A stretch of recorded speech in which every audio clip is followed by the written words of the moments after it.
নজর রাখবো যে খবর দিকে ঘাটালের সাংসদ দেবের সামনে তৃণমূলের দুপক্ষের হাতাহাতি, শিশু মেলা বৈঠকে হাতাহাতিতে মাথা ফাটে তৃণমূল কর্মীর। শিশু মেলা কার হাতে থাকবে তাই নিয়ে তুমুল গন্ডগোল এবং হাতাহাতিতে পৌঁছয় এই গন্ডগোল।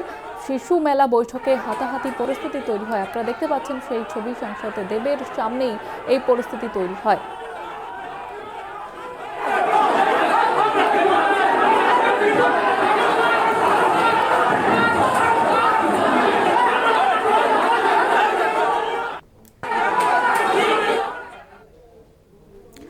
এ বিষয়ে বিস্তারিতভাবে কথা বলবো। টেলিফোন লাইনে রয়েছে প্রতিনিধি মধুসূদন ভট্টাচার্য। মধুসূদন, কেন এই পরিস্থিতি তৈরি হয়, তৃণমূলের তরফ থেকে কি প্রতিক্রিয়া?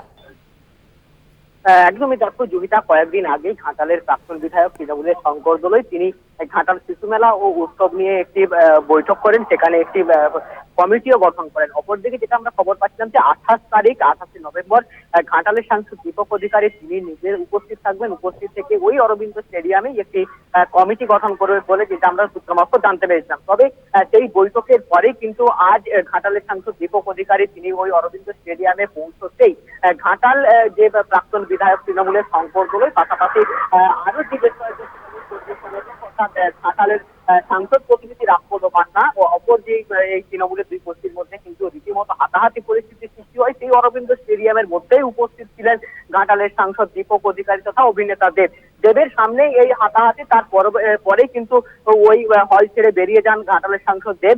অপরদিকে কিন্তু তারপরে কিন্তু লাঠিসোঁটা নিয়ে রীতিমতো কিন্তু দুই পক্ষের মধ্যে হাতাহাতি চলে। অপরদিকে বেশ কয়েকজন এই ঘটনায় আহত হয়েছে। এখন পর্যন্ত যেমন প্রচুর পরিমাণে পুলিশ যেমন মোতায়েন করা হয়েছে, অপরদিকে এই ঘটনার পরিপ্রেক্ষিতে ঘাটাল মহকুমা পুলিশ আধিকারিক তিনি এসে উপস্থিত হয়েছেন। আর কিছুক্ষণ বাদেই ঘাটালের সাংসদ তিনি প্রেস কনফারেন্স করবে বলে এখন পর্যন্ত সূত্রমারফত যেটা জানা যাচ্ছে। এই ঘটনা মূল লক্ষ্য বলতে যেটা এখনো পর্যন্ত তৃণমূল কংগ্রেস তাদের কর্মীদের মধ্যে যেটা আমরা শুনতে পাচ্ছি যে এই রাত অর্থাৎ ঘাটাল শিশু মেলা ও উৎসব এই রাত কার হাতে থাকবে, শঙ্কর গোষ্ঠীর হাতে থাকবে নাকি রামপদ মান্নার হাতে থাকবে, এই নিয়ে কিন্তু দুই পক্ষের মধ্যে কিন্তু একটা ব্যাপক উত্তেজনাকর পরিস্থিতি সৃষ্টি হয়। ধন্যবাদ জানাবো মধুসূদন। আমাদের সঙ্গে ছিলেন প্রতিনিধি মধুসূদন ভট্টাচার্য। ঘাটালের সাংসদ দেবের সামনে তৃণমূলের দুপক্ষের হাতাহাতি, শিশু মেলা বৈঠকে হাতাহাতি এবং মাথা হাটে এক তৃণমূল কর্মী। শিশু মেলা কার হাতে থাকবে সেই নিয়েই তুমুল গন্ডগোলের সূচনা। আবারও ঘাটালে তৃণমূলের গোষ্ঠীদ্বন্দ্বের যে ছবি, সেই ছবি কিন্তু সামনে উঠে আসছে। সাংসদ দীপক অধিকারী, তার সামনে এই পরিস্থিতির তৈরি হয়। আপনাদের জানিয়ে রাখবো, ঘাটালে সাংসদ দেবের সামনে তৃণমূলের দুপক্ষের হাতাহাতি, শিশু মেলা বৈঠকে হাতাহাতি।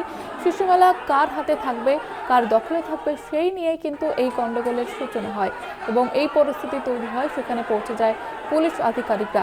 শিশু মেলা বৈঠকে হাতাহাতি পরিস্থিতি তৈরি হয়। সাংসদ দীপক অধিকারী, তার সামনে এই পরিস্থিতি।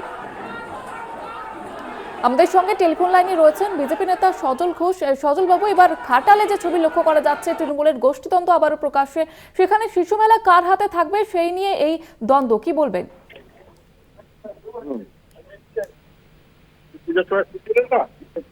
হ্যাঁ বলছি, দেখুন যে ব্যাপারটা শিশু মেলা নয়, শিশু মেলার মাল কাদের হাতে থাকবে,